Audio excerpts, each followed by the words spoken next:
Hello folks and welcome to the Vertigo Tea Party and my review of Broken Age. It's developed by Double Fine. You can pick it up on Windows, Mac, and Linux on Steam, or you can get a DRM free version from their website. Both are $24.99. You can also purchase a soundtrack or the documentary of the making of on their website. I'll put links to that and other relevant links in the description below the video. Please note that this is Act 1 of the game. Act 2 is going to be coming out later this year, supposedly in 2015. Act 2 will be free for those who have purchased Act 1. Broken Age is a point-and-click adventure game with two separate storylines set in two distinct and seemingly unrelated locations. As with a typical point-and-click adventure game, you find items in the world that you have to use to solve various puzzles in order to progress. A lot of times these puzzles do tend to be very unusual, to say the least. For example, you find a talking tree whose sap you need to solve another puzzle. However, he won't give it to you willingly. So you have to make him so sick that he vomits up his sap for you. One common issue I've had with adventure games in the past is that sometimes the solutions to the puzzles don't really make any sense. You have to combine items in some bizarre way, either together or with the environment, to progress. In other words, you have to combine the cat with a peanut butter and a piece of string in order to have it go down to the sewer grate to grab the key in order to open a door that you need to get through. That didn't really happen a lot. Only once or twice did I do the standard adventure game trope of, well, I'm stuck, I'm just going to randomly click items together in the inventory and hopefully they pair up, or combine items with various parts in the world to see if I can just randomly solve this puzzle. I think that only happened once, and the one time it did happen, I immediately was like, oh, well, that makes perfect sense.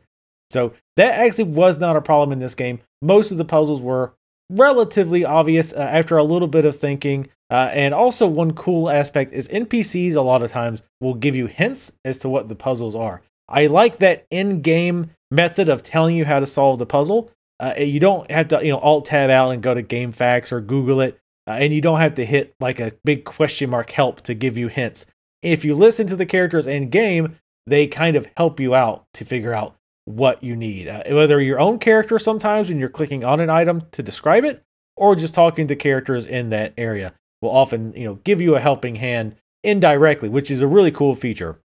Another feature, quote unquote, that's missing from this game is pixel hunting. Anyone who's played older adventure games, especially pixelated ones, know that a lot of times it was hard to tell what items you could pick up from the background and which were there just as decoration. And you could be stuck 30 minutes on a puzzle only to find out that hammer that was hanging on the tool shed, you could actually click on that. You couldn't click on anything else, but the hammer was the one item that you could grab.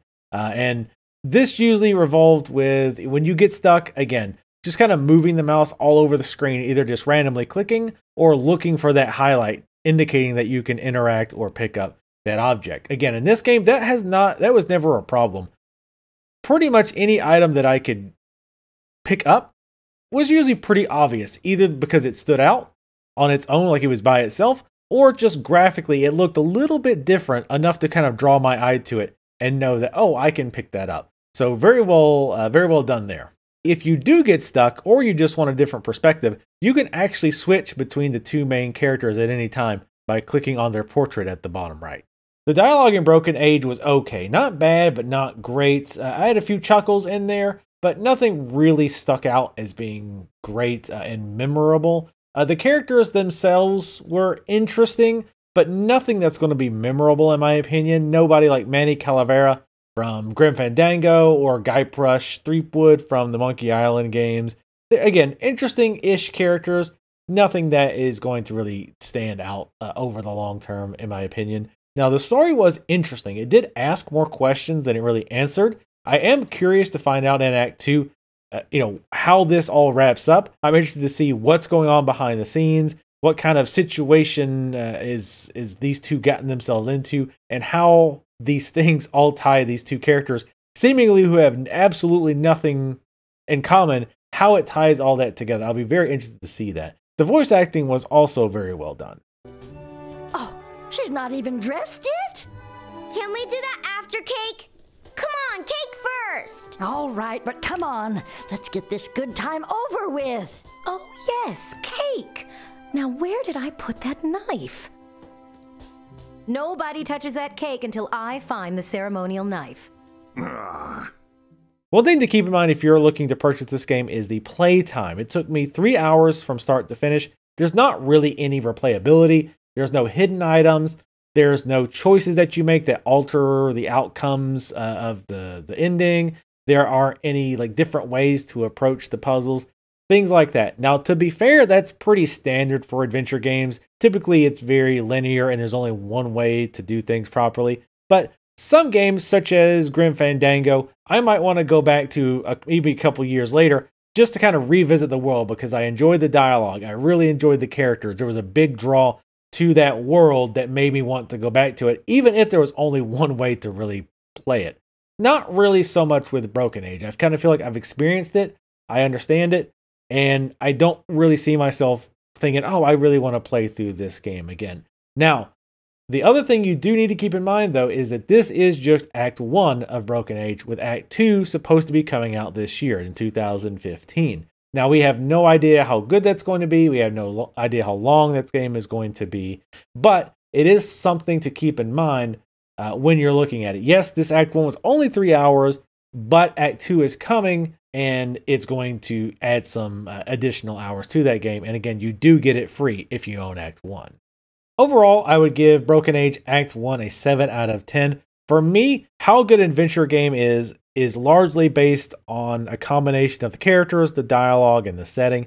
For Broken Age, for me, it wasn't really that compelling. Some of the dialogue, got a few chuckles out of me, and some of the characters were mildly interesting, but nothing memorable, nothing that I'll be referencing with, my other nerd friends in a conversation or anything like that.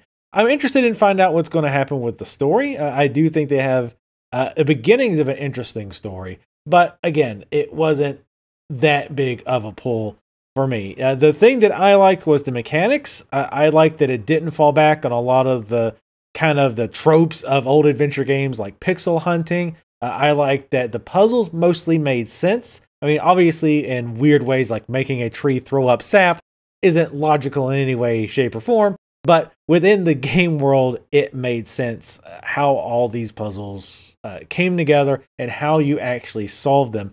And in the cases where you did get stuck, one, you can switch to another character just to kind of take your mind off of it for a few seconds while still playing the game, while still making progress.